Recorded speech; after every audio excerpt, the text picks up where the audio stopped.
지난 10월에 발표된 3월 CPI 소비자 물가지수가 이제 3.5% 올랐다고 나왔는데요.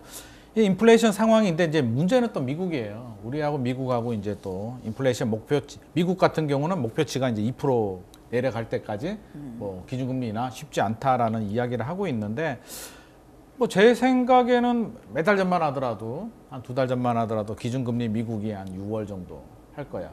그러면 우리나라도 하반기 올해 말 정도는 또 기준금리 할 수 있지 않을까라는 기대를 좀 했는데, 지금 상황은 또 그렇지도 않은 상황입니다. 최근 한국, 미국 여러 가지 경제 상황이 좀 급변하게 돌아가고 있는데, 오늘 박상정 앵커님께서 주요 내용하고 인플레이션 상황 한번 설명을 좀 해주시죠.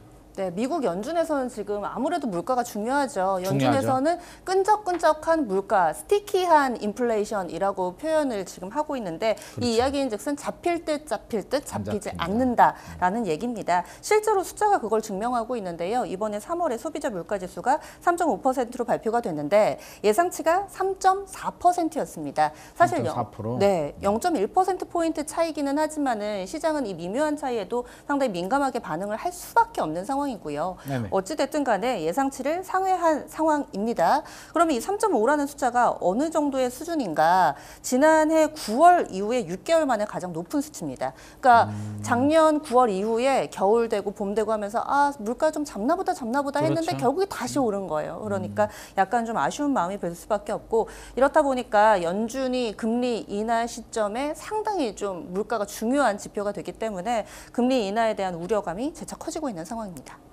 이게 작년 이제 기준금리 올리기 전만 하더라도 굉장히 높았잖아요. 소비자 네. 물가지수가 잘 내려오다가 이게 3%에서 벽을 깨지 못하고 지금 그러니까요. 다시 또 네네. 올라가는 분위기인데, 미국 연준은 지금 이렇게 얘기를 하고 있습니다. 인플레이션 목표치인 2%를 향해 내려가고 있다는 확신이 들 때까지는 안 하겠다라는 네네네. 무서운 얘기를 지금 하고 있는데요. 이렇게 되면 이제 우리나라에 미치는 영향이 이제 네네. 굉장히 좀 걱정스러운 부분이고, 네. 결국은 인플레이션이 쉽게 잡히지 않는다는 얘기인데, 이 인플레이션에 따른 가계부채 문제까지 교수님께서 네네네. 한번 좀 정리를 네네. 해주시죠.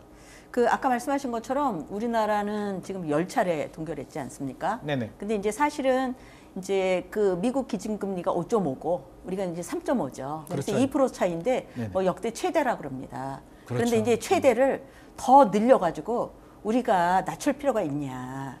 쉽지 않겠죠. 네, 이게 낮출 경우에는 이제 외국인 투자금도 다 빠져나갈 거고요. 그럴 우려가 그다음에 있죠. 지금 환율도 다시 또 1,400원 오늘 올랐다고. 환율이 또 맞아요. 요동치고 있습니다. 네, 근데 이제 그걸 감수하고도 내릴 수 있느냐, 이제 내리기 어려운 거죠. 못할 것 같습니다. 물가도 있고요. 네네. 네, 그렇기 힘들 때문에 것 같습니다. 지금은 이제 앞으로도 우리나라가 상당 기간 동안 이제 금리 인하를 시도하기가 쉽지는 않다. 지금 뭐 7월에 한 번 할 거다, 하반기에 할 거다, 뭐 이런 예측도 나오곤 있는데, 이제 물가의 상황을 봐야 되고, 또 지금 휘발유 그 중동에서 나고 그렇죠, 있는 유가. 네. 전쟁 뭐 이런 것들도 좀 지켜봐야 될 것 같다, 이렇게 생각이 듭니다. 그 가계부채 문제. 네. 이제 인플레이션이 일어나면 이제 고물가 시대고요. 그렇죠. 이제 고금리죠. 시대죠. 고금리죠. 그렇기 때문에 이제 빚이 있으신 분들은 이자를 많이 내셔야 되겠죠. 지금 숨 넘어가고 있는 네, 상황인데. 많이 내야 되고, 그래서 일단 처분 가능 소득이 1차로 줄어들었는데 네네. 이제 고물가니까 또 2차로 또 줄어들기 때문에 네. 이제 빚이 채무가 있는 가게는 이제 높은 이자로 한 번 더 괴롭고, 네. 고물가로 두 번 괴롭고. 굉장히 좀 어려운 상황인 네, 것 어렵다, 같습니다. 이렇게 이게 얘기할 수가 있는 단기간에 뭐 이제 올해 이렇게 됐다 그러면 모르겠는데, 네. 우리가 2022년부터 이제 금리가 올라서 네. 지금 벌써 2024년이거든요. 그렇죠. 2년 차인데 숨 넘어갈 것 같아. 그래도 버텨보겠다라는 마음으로 버티고 있는데, 지금 희망이 저는 점점 멀어지고 있다는 네, 생각이 좀 들어서, 어려운 이게 상황입니다. 심리적으로 보면 경제에 굉장히 좀 큰 영향을 좀 미치지 않을까. 네, 네. 희망이 있으면 우리가 몇 달 충분히 그렇죠, 버틸 수가 있는데, 그렇죠. 지금 보면 여기 희망이 사라지고 있어서 사실 네. 좀 걱정되는 부분이 있고요. 네, 네. 최근에 또 경제 성장률 보면 이게 저는 가능할지 안 가능할지는 모르겠으나, 약간 우리는 약간 일본에 대한 약간 불매 운동도 있었지만 좀 그런 마음이 있잖아요.